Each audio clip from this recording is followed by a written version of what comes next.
Hello and welcome everyone to a very special video. If you don't already know, then here's the big news. Factory has finally been released, in the works for quite a few years, expected and hoped for already by many players, and it is finally here. And let me tell you, it is amazing. On this video, we're gonna be going over the units that the factory provides, its town, and the heroes and so on. I'm gonna be giving a decent overview of the entire faction and also showcasing the units in battle as well. So Factory is a pretty special faction because it holds 8 units instead of the regular 7, and that is amazing. They have double tier 7 units, okay? And it's absolutely spectacular. Very fantastic. And yeah, let's go over them one by one. So, first that I would like to showcase is going to be the halfling, okay? The regular halfling is like a factory special halfling because it has like a slightly different appearance. And then the factory town offers them an upgrade to halfling grenadiers, making them deal substantially more damage because they ignore defense skill, and they also get some more base damage. So halfling grenadiers are going to be your bread and butter unit that you're going to be using for the early game to clear some dwellings, clear some stuff, and they are really good at doing so.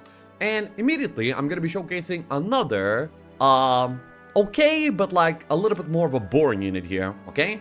We have armadillos over here. And the armadillos are special in the sense that they... yeah, they're just like a beefy tank unit, okay? For the faction. So they're gonna be there to guard your shooters, and they're just like a tanky golem with no magic resistance, however, the ability to morale. And that's them basically. So, you know, the way that you would use these guys is you would just go into like such a battle, you would use your armadillos to guard your halfling grenadiers, and you're gonna be like just fine. You know, like pretty standard stuff. Very simple, very easy to use, very easy to understand units. All the other ones are going to be having like a lot more special effects, okay? So this is going to be the tier 1 and the tier 3 units of Factory. Then we can pop back in to tier 2 here, okay?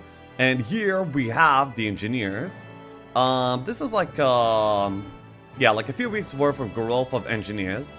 But you can easily have this like on day 1 worth of duel, and then, yeah, these engineers are special because they have a very cool effect, okay? So they are the lowest tier in the game breathers that are available. As you can see, we can attack here and we will breath over to the other stack of dwarves, making them exceptionally good at clearing like many low tier fights. So once again, it's like substitute, a melee substitute for the halflings here. A very amazing unit and excels at the beginning of the game. And you also have another very special effect. I'm not sure what these guys do yet, but we're just gonna be grabbing a few of these and want to showcase a very special ability, okay? Then we will go into a fight like some middle of the pack shooters is what I'm looking for. These guys will deal. By the way, I'm not flying for some reason. There we go. We're gonna be flying now. And yes, let's go into this fight in order to showcase their ability. So as you can see, the sentinels are getting hit here. As, you know, something would. And, yeah. Now, I'm just gonna go ahead and repair all of them. Yes! A permanent resurrection to any mechanical unit. And you can even, like, do... like, you know, legacy mechanic units like golems and stuff, you can repair those as well. Engineers are amazing for that ability. However, they have to be melee in order to repair. They can do it once per battle, and, well, yeah, these are gonna be like main downsides. They repair 20 HP points per engineer in the stack. Considering that their max health is 16, that's actually pretty substantial. Like, they can repair more than their entire health size themselves, you know? Considering that they don't have elixir or anything like that. So yeah, that's pretty amazing.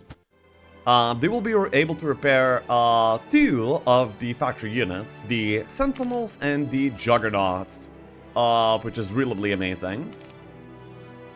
Okay. Then let's move on to the factory tier 4. And that is gonna be these automatons, okay? And these bad boys are very, very special, okay? They're gonna be like an absolute menace whenever you face them out on the map and you have like melee units, okay? So let me show you their features. Okay, so we're gonna be activating Detonation at Death. And that is very specifically why we made one stacks of these guys. You're very usually gonna be making them, you know, one stack. And as you can see, they explode on death, dealing 30 damage plus 5 per automaton in the stack. So usually they're gonna be like better in low quantities if you're gonna be using to detonate them. Very notably also, if they detonate, their cores will disappear and they will no longer be able to get repaired by an engineer. If they're gone for good. So yes, you're gonna be able to use them to bomb some range units in here. Oh yeah, you have to activate the detonation now, because you might not want the corpse exploding, so having that option is pretty important. So yes, let's activate the detonation and yeah, go in. If there were like many stacks here, I'd be able to like explode on quite a few of these stacks, and that would be just, yeah, very, very good. Also, they are pretty good at brawling too, so they're gonna be just brawling down these gremlins, which is okay.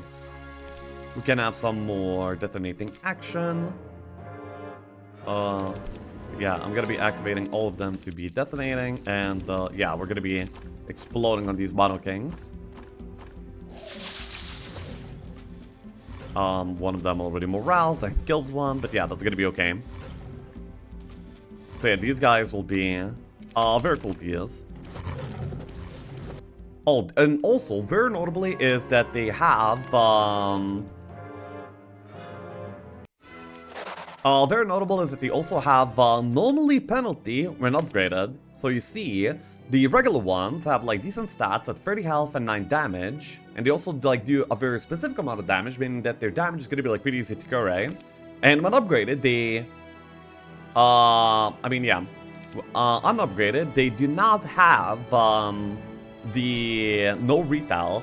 So if you're going to be like using them to just explode on the enemy, you might want to just hit them, force of retaliation, so they would kill the automaton and then immediately explode where you want them to. Meanwhile, the upgraded version has no enemy retaliation, so it might be harder to cause explosions voluntarily. So that is also like a very important detail over here. So yeah, these are automatons. And yeah, beware of these little guys whenever you're going to be like facing them out on the map, because they will explode in your army and it's going to be like your 3D Sultans all over again, where you kill off yourself basically. So next up is we have the tier 5, the Olgoi Korkoi. The unupgraded version being Sandworms, and these guys are just you're like the meat of the faction. Not meat as in like just, you know, like meat side army, but they're like the main bulk of your like early to mid game army. These guys are pretty easy to build into. They don't require like a lot of resources or like a hard build path, but they pack a punch. And they also have like some really cool special abilities. Let me show you. The one that I can find like a reasonable fight. Actually, wait. And let me see. Red pill. Yes, we should be able to maybe showcase what they can do over here. No, wait. Maybe an easier fight, because I didn't bring a lot of these guys. Just to prove, yeah, just to like show you what they can do. I want these guys gone. I one-shot them. I need to not one-shot them, okay? So yes. Sorry for delays. I'm just gonna be finding a good fight. I really want some slow units though. Slow tanky boys would be best to showcase these units. Maybe this. Yeah, seems like it's gonna be perfect. So you see, these guys can eat corpses. Okay. By eating a corpse, they're gonna be healing, and they're also going to be having a special ability where they're gonna be able to attack more times. So yeah, let's see. We lost one, and now we can attack this guy twice. And yeah, then we can eat another corpse in order to heal up. Wait, actually no, they don't heal upon eating a corpse. They just like stack up attacks. So yeah, you can spend your time like just eating up some corpses, and then they're gonna be able to like unleash a whopping amount of damage. being a tier 5 unit with 60 speed, like unobstructed movement, 10 speed, and 12 to 16 damage makes them like a really, really powerful unit. And in my testing so far, many people go for this kind of power stack and it's doing like a tremendous good job in almost any fight that you're gonna be doing. But if you thought these guys are good, wait till you see the Bounty Hunter. So yeah, of course they're growth for steel. We're just gonna be grabbing 2 of these in order to show you what they can do. So you see, Bounty Hunters are the tier 6 unit of Factory. They have only 45 health. The lowest buildable tier 6 unit, I mean, in terms of health. However, their damage is really, really high, and they have a very special ability.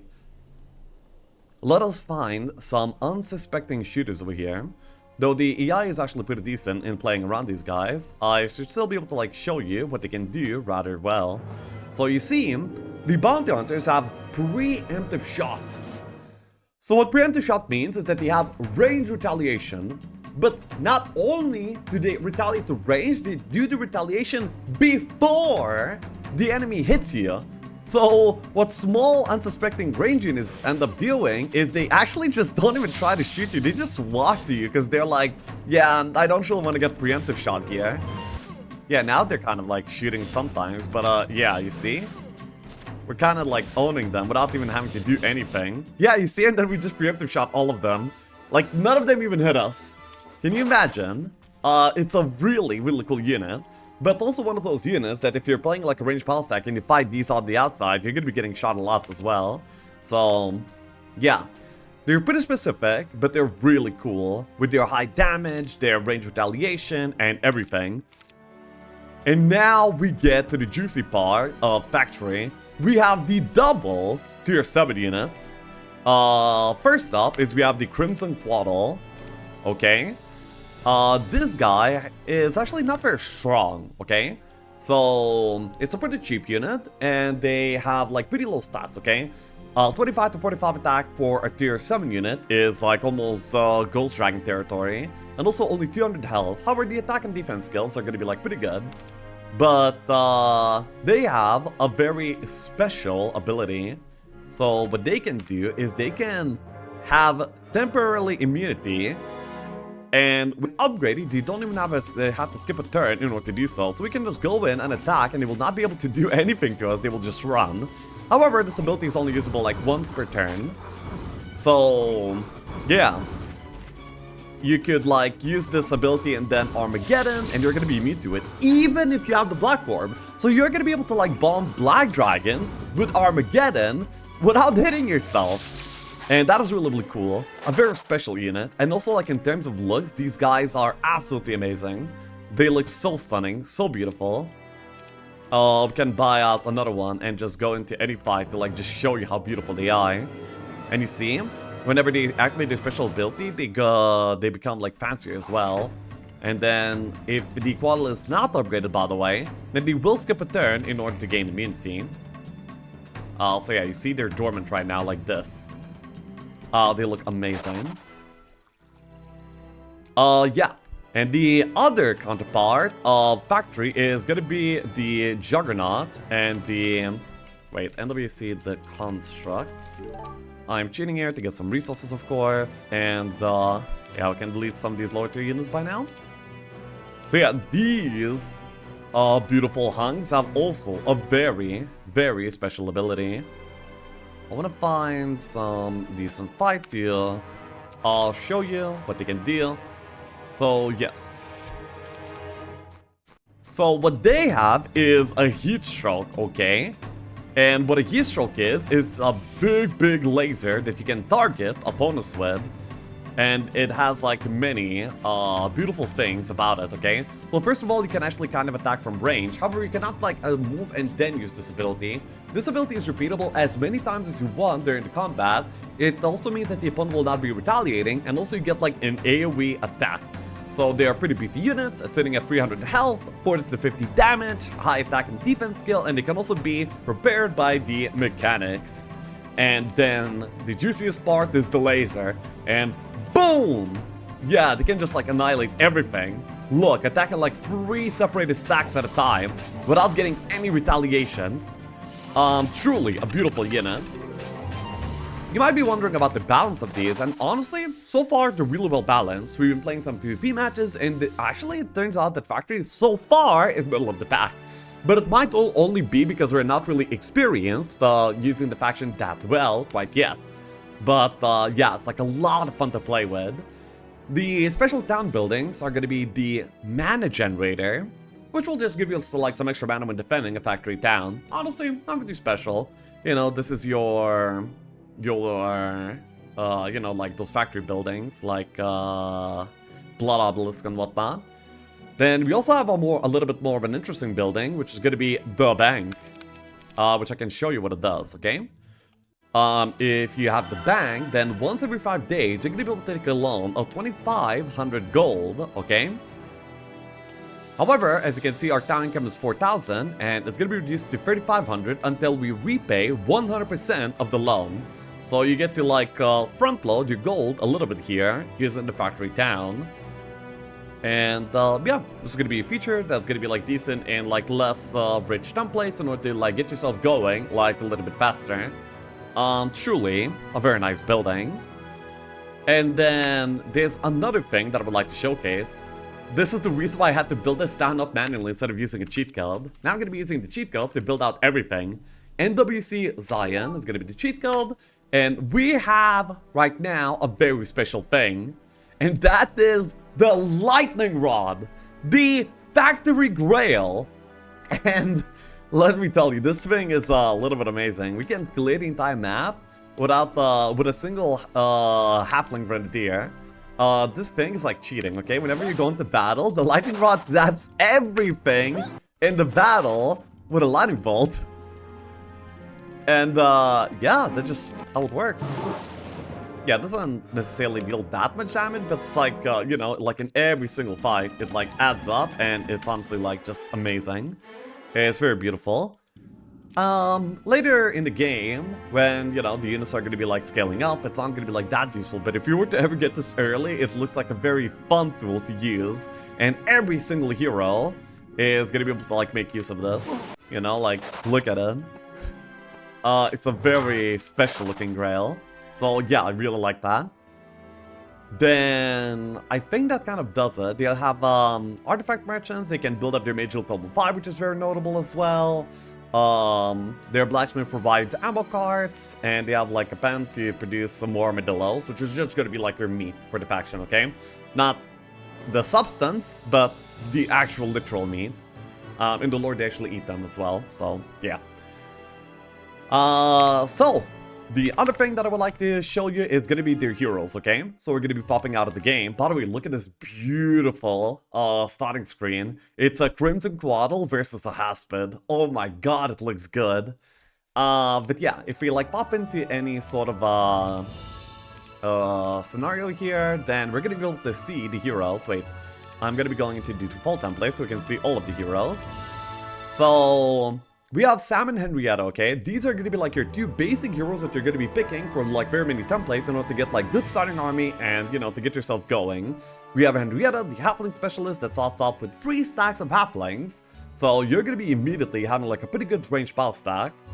However, she starts with leadership and luck, which doesn't seem that good, but actually for some reason feels very good. Whenever you're playing this, you're like, you know what? I kind of like this, you know? Like, I'm moralling a lot, I'm lucking a lot, and, you know, I'm just dealing, like, a lot of damage. Unless you don't, and then it feels kind of bad, but, yeah. Then next up is we have Sam. If you prefer the tier 2 breath units to be your power stack in the early game, then Sam is gonna be the hero for you. Starting off with 3 mechanic stacks immediately. She's, yeah, gonna be able to, like, clear the entire map with these instead. Next up is we have like a bunch of trashy heroes that don't really do anything, you know, like the filler stuff, you know, your first aid specialist and whatnot. You know, not really many people care about that. However, then we get to like some of the juiciest heroes in the entire game. We have Viona. Viona is a scouting specialist. Scouting specialty for some formats is exceptionally good, and then she also starts with archery. And archery for factory is not bad. They immediately get to use it with halflings, and they can go into gunslingers pretty easily as well. And next up is probably the new best hero in the entire game. We have Duri. Duri is an armor specialist, so she's like the Tsar. But do you know what the main downside of the Tsar is? It's the lack of offense. You just can't roll offense on the guy. And Duri starts with it. And she's also a mercenary that seems, at least so far in our testing, that they seem to roll like for some pretty good skills. So yeah, Duri is probably the best hero in the game right now. It's truly really amazing. Then we have the artillery ballistics guy, we have Celestine, and many others, you know? Nothing else like that's gonna be like that mention worthy, in my opinion. But let me show you another thing, okay? I'll show you something beautiful. I'll show you something really beautiful about Factory that will, like, let you see the polish of the faction and how much work was actually put into it. Well, I mean, it will not really do it justice, but, look, okay? So if we go into a fight, armadillos walk like this, okay? We're gonna be, like, using lower animation speed.